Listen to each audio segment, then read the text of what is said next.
Hi guys, and welcome back. So today I'm going to be talking about IVF for a sibling. This has come about sooner than I thought it would, but it was just a conversation that came up and it seemed like the right time for us. It may seem wrong to some of you because of the time that we're doing it in, because of COVID, but we've done our research and we spoke to our fertility clinic, and they've got lots and lots of measures in place, and that's what I wanted to talk about as well, because I think things are going to be this way for a while, so it might be quite useful for you guys to know and see what to expect. So as we kind of came to the decision, our clinic had just got the go ahead to restart treatments, and they were just kind of going through meetings and things like that. So all the consultations, instead of being face to face, are over the phone, which was actually better for us, so we didn't have to travel. The only problem was we had a toddler in the room, so it was mainly me on the phone and Tom sort of sorting Oryn out. So everything was done on the phone. It was all booked in. It took about half an hour, 45 minutes just to review everything. So ours wasn't a consultation, it was classed as a review because we'd already been under them and because we had successful treatment as well. Basically, they were just going to follow the same protocol. So I thought the call was going to be about 5 minutes long, but it was really, really in depth actually. So she went on to explain that you can get lots of information on a website by the Royal College of Gynaecology, so it was rcog.co.uk, about all the research they've been doing on pregnancy and COVID and the studies and what they're finding and showing that it is safe.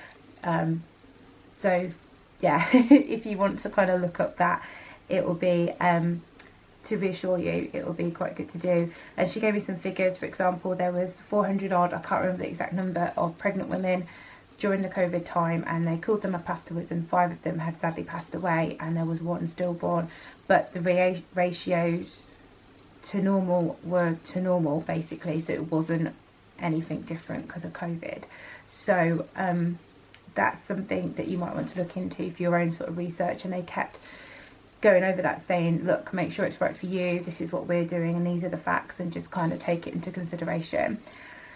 There has been evidence that COVID is more severe in people of ethnicity and on mixed race, so that was something to take into consideration. And I've also read things, I don't know how true it is, but people with POI, which I have, are also at high risk. So we've decided to go for it, but we're keeping me in isolation basically, and just making up some excuses so people don't know what's going on, so we can just do this privately. They did have the option to pay for a COVID test that you could have done, and it will just kind of prevents, basically it protects their staff and protects their patients by people not going in and out with the infection basically.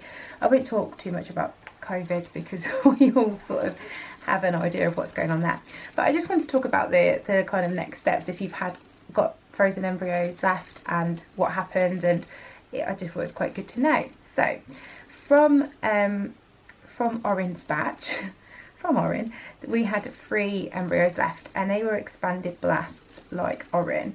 So Oryn was a grade 2.2, and we've still got 2 2.2s left and 1 at 2.3. So the 2 is the fetus, and the point is the placenta forming. So the 2 that are 2.2s, which was Oryn, is the placenta's a little bit more formed.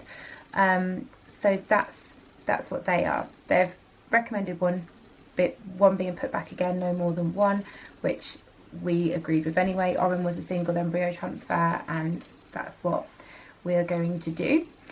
They then, again, it's a little bit different with me because I don't have a natural cycle, so I'm on hormone replacement therapy. So they checked how far along I was, and I've got a couple of weeks left, so they're then going to start me on the estrogen almost straight away. This is going to be like a 4-week turnaround. so fast, because by the time we will go through treatment, we would have probably discussed this for like 4 weeks, 5 weeks. It's crazy. So yeah, so she checked that, and she checked that I'd already been taking folic acid, and by then I would have been on it about 6 weeks. When we get started, basically I'm on HRT because of my POI, and they checked how far along I was, and I'm pretty much slam bang halfway through my current month. So at the end of this, I'm going to go straight onto estradiol, which is the estrogen treatment, and I'll be on that for 10 days, and then on the 11th day I'm going to go down and have a baseline scan. If my uterus is the right thickness, they're aiming for 8 mil, then I'll start the progesterone. That will agree a date, and I'll start the progesterone 5 days before that date. So I could either go straight away, I could go the following week, whatever. I just continue taking the estrogen during that time.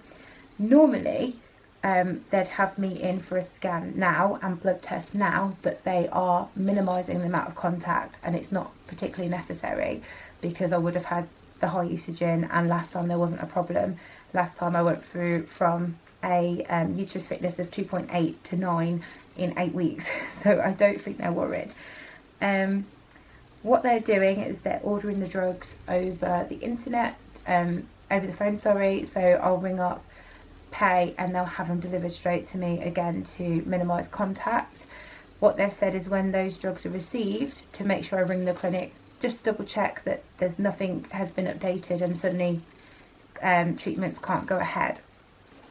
So in a roundabout way, I'm fortunate that I went through menopause stupidly early, because there's less to sync up and things like that, and we've got the frozen embryos. So that's what they said so we can do.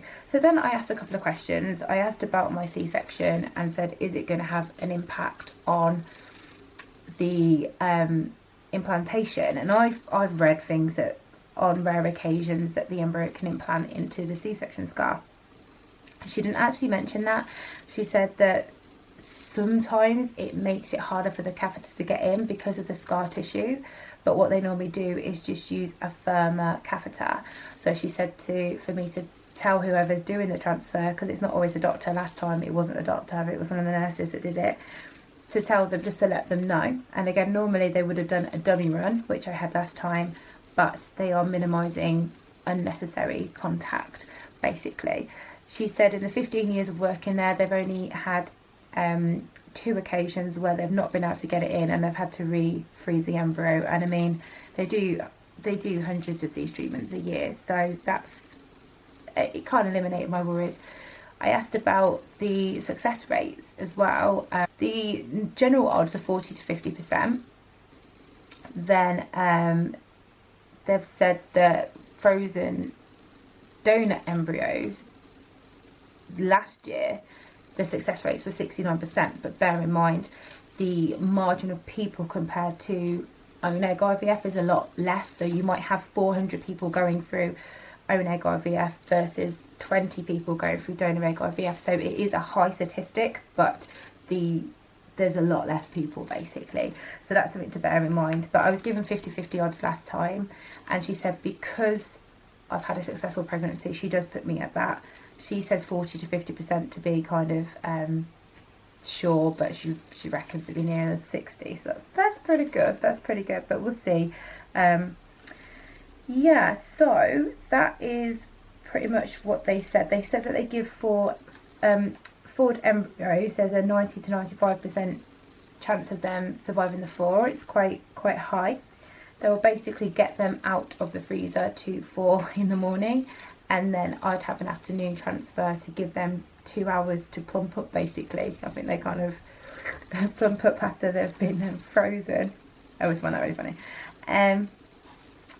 Yeah, so that is kind of what they've said to us. They said things are going to be a lot different though. So Tom's not going to be there for any of it. He will not be going to the clinic at all, I don't think. So I'll be going there for the transfer on my own, the scan on my own, and then if the pregnancy is successful, you have a scan at 7 weeks, and I'll be going that on my own. And it's one of those things. He's a little bit gutted about that because he'd want to be there, especially if you know, we get a positive and then there's something wrong and there isn't actually anything there at the 7-week scan. But it's just the way it's got to be. She said people are going to be wearing masks.